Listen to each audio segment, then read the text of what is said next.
Story of the day के मोअज़्ज़िज़ नाज़रीन को हमारा सलाम पहुँचे। नाज़रीन, क्या आप जानते हैं कि सुल्तान मोहम्मद फ़ातेह कौन था?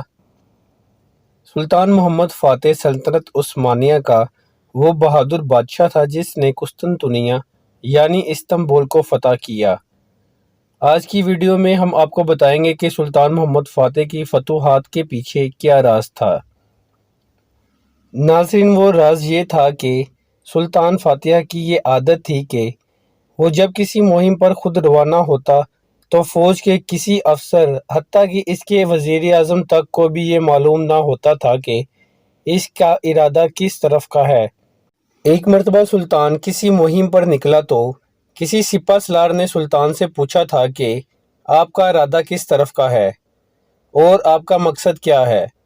तो सुल्तान ने इसको जवाब दिया था कि अगर मुझको ये मालूम हो जाए कि मेरी दाढ़ी के एक बाल को मेरे इरादे की इत्तला हो गई है तो मैं अपनी दाढ़ी के इस बाल को नोच कर फौरन आग में डाल दूं।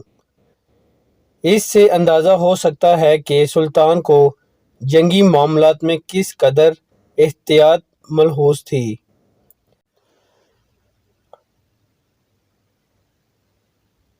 दोस्तों, वीडियो को लाइक करें, शेयर करें और हमारे चैनल को सब्सक्राइब भी कर लें। शुक्रिया।